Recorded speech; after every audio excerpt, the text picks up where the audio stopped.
भारतीय शिक्षा बोर्ड के व्यावसायिक शिक्षा समिति के सलाहकार पद्मश्री भारत भूषण त्यागी जी एक भारतीय किसान शिक्षक और प्रशिक्षक है। मूलतः वह बुलंदशहर उत्तर प्रदेश में रहते हैं। वे वहां पर किसानों के लिए साप्ताहिक प्रशिक्षण भी आयोजित करते हैं एवं अभी तक उन्होंने लाखों किसानों को प्रशिक्षित कर दिया है। श्री भारत भूषण त्यागी जी को डॉक्टरेट ऑफ साइंस की उपाधि पंतनगर कृषि विश्वविद्यालय से भी प्राप्त हुई है। यही नहीं, वे एमएसपी की बजट कमेटी के भी मेंबर हैं और प्रोजेक्ट मैनेजमेंट कमेटी के भी वे मेंबर हैं। तो चलिए आज के इस इंटरव्यू में श्री भारत भूषण त्यागी जी से जानते हैं कि किस तरीके से खेती को व्यवसाय के रूप में भारत में निखारा जा सकता है एवं इसके लिए छात्रों को किस तरीके से पढ़ाना चाहिए अथवा उनकी पाठ्यचर्या किस प्रकार की होनी चाहिए।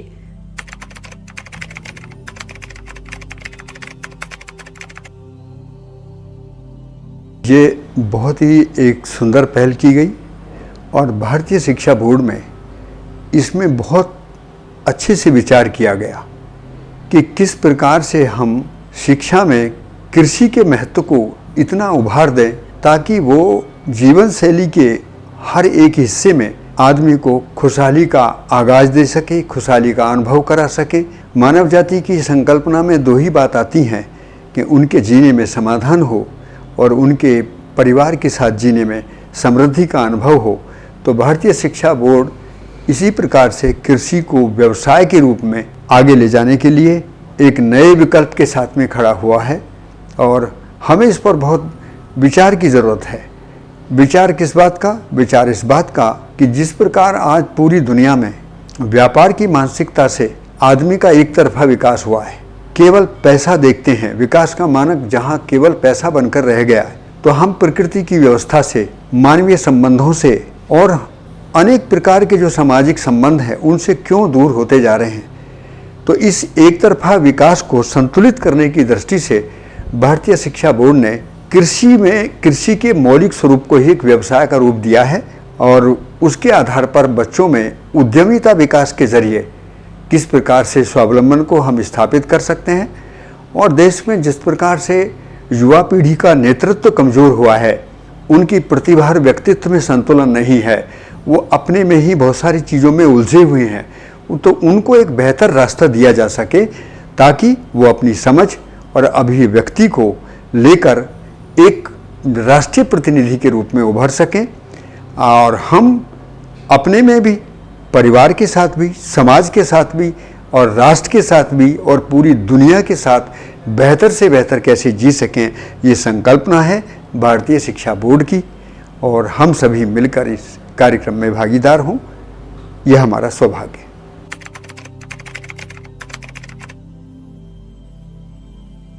इसमें एक मौलिक बात और भी उभरती है। हम जैसे जैसे शिक्षित होते गए उसी प्रकार से देश में बेरोजगारी बढ़ती गई या फिर हमने ऐसा मान लिया कि हमारे लिए रोजगार नहीं है। भारतीय शिक्षा बोर्ड की संकल्पना में हर व्यक्ति के लिए बेहतर से बेहतर सम्मानजनक रोजगार के अवसर कैसे होंगे, इसका नाम दिया गया है कृषि का एक व्यावसायिक प्रबंधन। व्यावसायिक प्रबंधन क्या है? उत्पादन करते समय कितने प्रकार के कार्यों को हमें प्रकृति की व्यवस्था के साथ जोड़कर हो सकता है, किस प्रकार की इनपुट की हमको आवश्यकता है, किस प्रकार की फार्म का मैकेनाइजेशन, खेतों की बनावट, खेती करने के तरीके, बीज और ऐसी बहुत सारी चीज़ें हैं जहां पर एक शिक्षित युवा वर्ग उसको एक बहुत अच्छे रोजगार के संसाधन के रूप में अपना सकते हैं। इसमें सबसे बड़ी बात यह है कि इसको जब हम पूरी तरीके से व्यवसाय के रूप में फैलाते हैं तो उत्पादन प्रबंधन, उसके गुणवत्ता नियंत्रण के तरीके, उसके प्रसंस्करण के तरीके, उसके विपणन के तरीके, उन सभी तरीकों को भी हम एक रोजगार के रूप में स्वीकार सकते हैं।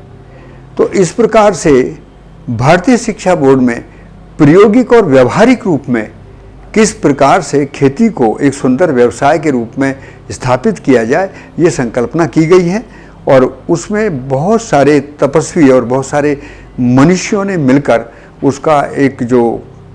कोर्स कंटेंट है उसको बनाने का प्रयास किया है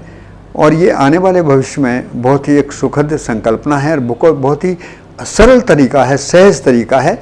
और मैं इसमें एक और बात जोड़ना चाहूँगा कि आर्थिक दृष्टि से कहीं ना कहीं हम खेती को पिछड़ा मान लिए, ऐसा है नहीं। मैंने अपनी ज़िंदगी के 40-45 साल के अनुभव में यह देखा कि जो गुणात्मक उत्पादन है वो केवल और केवल प्रकृति में होता है। एक दाने से 1000 दाने पैदा होते हैं। तो आर्थिक असंतुलन का कारण, पिछड़ेपन का कारण, आर्थिक कमजोरी का कारण मेरे किसान, मेरा देश और मेरा गांव क्यों है? भारतीय शिक्षा बोर्ड ने इसको गंभीर चिंतन के साथ लिया है और ये पाया है कि जब उत्पादन गुणात्मक है तो फिर इसमें अर्थव्यवस्था गुणात्मक क्यों नहीं। तो आइए मिलकर हम इन सभी पहलुओं पर बारीकी से चर्चा करें और ये भी चर्चा करें कि पूरी दुनिया में आर्थिक असंतुलन को हम यदि संतुलित दृष्टि से सभी के पोषण, भरण पोषण और रहन सहन की दृष्टि से हम उसको यदि पूरे में देखना चाहते हैं तो उसका एक ही आधार है कि हम कृषि को एक व्यावसायिक दृष्टि से शिक्षा का हिस्सा बनाएं। ऐसा ही विचार मनुष्यों का भारतीय शिक्षा बोर्ड में आया। इसमें इसका सुंदर पहलू क्या है? इसका सुंदर पहलू यह है कि जब एक दाने से 1000 दाने पैदा होते हैं और वो दाने, उसमें जमीन भी कहीं कमज़ोर नहीं होती, पेड़ पौधों की संरचना में भी कोई कमी नहीं आती, पशु पक्षी भी बेहतर तरीके से अपनी ज़िंदगी जीते हैं। तो मनुष्य को ये सोचने की ज़रूरत थी कि ये सहअस्तित्व में सजी हुई प्रकृति की व्यवस्था को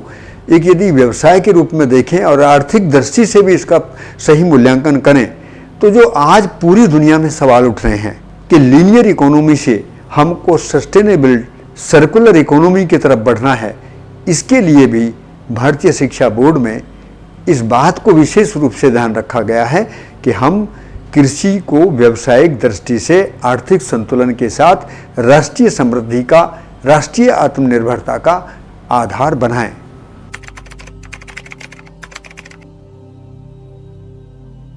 यदि हम अपने प्राचीन इतिहास को उठाकर देखें, हम अपने पूर्वजों के प्रति कृतज्ञ हों। इस कृतज्ञ भाव के साथ में हम भारत में नए सिरे से भारतीय संस्कृति के बारे में विचार भी करें। हमने सुना था कि भारत सोने की चिड़िया है। यहाँ की जड़ी बूटियाँ, यहाँ की दालें, यहाँ के तेल, यहाँ के मसाले, यहाँ का पर्यावरण और यहाँ उस पर्यावरण में पैदा होने वाली चीज़ें दुनिया के लिए इतनी उपयोगी थी और उनकी इतनी मांग थी कि भारत उनके आधार पर भारत की एक पहचान थी। मैं आज आपसे निवेदन करना चाहता हूँ कि भारतीय शिक्षा बोर्ड की तरफ हमारा ध्यान क्यों ज़्यादा जाए। इसी बात पर विचार किया गया है कि आधुनिक दौर में हम अपने आयात और निर्यात के स्तर पर जो असंतुलन है, हम ज़्यादा चीज़ों को बाहर से लाने की उलझन में फंसे हैं। क्यों ना हम कृषि को अपने युवा पीढ़ी को इस तरीके से उनके हाथ में सही समझ के साथ सौंप दें ताकि वो हर चीज़ को पैदा कर सकें। भारत वो देश है जहाँ की एग्रो इकोलॉजी को ध्यान में रखते हुए हमने पूरे देश का अध्ययन किया है और हमने ये पाया कि अनाज, दाल, तेल, फल, सब्जी, मसाले, जड़ी बूटियाँ, पशुओं के लिए चारा, इमारती लकड़ी क्या नहीं है। यहाँ पर प्रकृति के संसाधन भरे हुए हैं। उन संसाधनों को कैसे हम बहुत अच्छी क्वालिटी के साथ में यदि हम उत्पादन के साथ उनके निर्यात के अवसर देखते हैं तो उनकी दुनिया भर में भारी मांग बढ़ी है। हम छोटा सा देखते हैं कि जैविक और प्राकृतिक खेती को लेकर भी पूरी दुनिया में जिस तरीके से भारत की सामान की मांग बढ़ी है, उतना गुणवत्ता युक्त उत्पादन करने में अभी हम इतना पूरे नहीं हैं। अब पूरे कैसे होंगे? इसके लिए आधारभूत शिक्षा में ही परिवर्तन की जरूरत है। यदि हम प्राथमिक शिक्षा से कृषि की उपयोगिता, कृषि का व्यावसायिक प्रबंधन और उसको स्वास्थ्य के साथ, पर्यावरण के साथ, प्राकृतिक व्यवस्था के साथ, मानवीय मूल्यों के साथ हम यदि उसको जोड़कर देखते हैं तो पता लगता है कि कृषि जीने का एक बहुत ही महत्वपूर्ण और उपयोगी संसाधन है। तो इस आधार पर मैं ये बताना चाहूँगा, इस देश के सभी नागरिक इस बात पर विचार करें।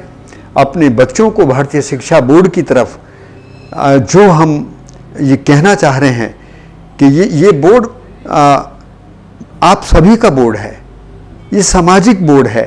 ये सामाजिक पहल है और शिक्षा जगत की एक बिल्कुल नई और अनूठी पहल है जिसमें हर व्यक्ति अपना योगदान दे और एक ऐसी महत्वपूर्ण भूमिका के साथ हम अंतर्राष्ट्रीय स्तर पर भी अपने निर्यात और आयात के संतुलन में आर्थिक समृद्धि के नए आयाम खोलें। और ऐसी संभावनाएं हमारे देश की कृषि में है, इसीलिए भारतीय शिक्षा बोर्ड ने कृषि को व्यावसायिक प्रबंधन के साथ इसमें जोड़ दिया गया है।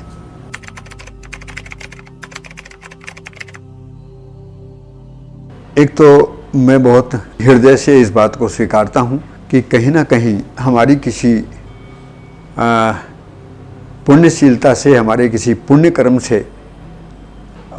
हमें भारतीय शिक्षा बोर्ड में एक सदस्यता के रूप में, एक प्रतिनिधि के रूप में सौभाग्य मिला। मैं स्वामी जी के प्रति भी और यशस्वी प्रधानमंत्री जी के प्रति भी इस विश्वास के प्रति कृतज्ञ हूँ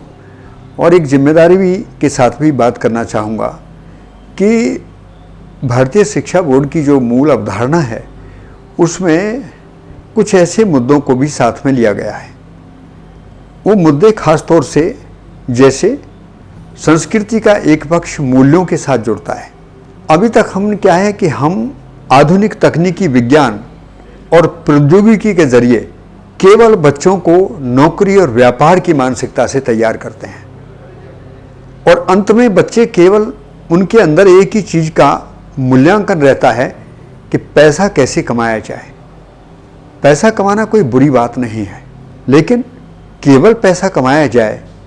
और हम परस्परता में संबंधों को भूल जाएं, संबंधों में बहने वाले मूल्यों को भूल जाएं। धरती के साथ हमारा क्या संबंध है, पेड़ पौधों के साथ हमारा क्या संबंध है, पानी के साथ हमारा क्या संबंध है, हमारा अपने माता पिता और परिवार के साथ क्या संबंध है, समाज के साथ हमारा क्या संबंध है। इन चीज़ों को छोड़कर जीने में जो नीरसता आती है वो इस आधुनिकवाद में देखने को मिलती है। इसलिए विकल्प के रूप में भारतीय शिक्षा बोर्ड में इन चीज़ों को महत्वपूर्ण तरीके से रखने की कोशिश की गई है ताकि बच्चे सहज रूप में मूल्यों को भी एक कंटेंट और कैरिकुलम के रूप में देख सकें और इसमें कंटेंट और कैरिकुलम को एक अनुक्रम के साथ जोड़कर देखा गया है और बहुत सारे मनीषियों ने बैठकर इस पर बात की गई है कि इसका सिलेबस ज़्यादा ना हो, कंटेंट बहुत स्पष्ट हो, वस्तु स्पष्ट हो और वस्तु को किस क्रम से बच्चों को देना है और उसका व्यवहारिक पक्ष क्या होगा, उसका व्यावसायिक पक्ष क्या होगा और उसका उनकी अंतर चेतना को समृद्ध करने का, मजबूत करने का पक्ष क्या होगा, इस पर इसमें ध्यान दिया गया है। मैं बहुत कृतज्ञ हूँ बोर्ड के प्रति कि उन्होंने मुझको इसकी जिम्मेदारी सौंपी और इस जिम्मेदारी को हम पूरी ज़िंदगी इसका निर्वाह करेंगे और मैं सभी देशवासियों को इसके प्रति सम्मान भाव से ध्यानाकर्षण के लिए बात बताना चाहूँगा कि ये बोर्ड आपका है, इस बोर्ड पर आपको पुनर्विचार करना है और कैसे ये बोर्ड एक नए आगाज के साथ देश में स्थापित हो, इसके लिए सभी को शुभकामनाएं।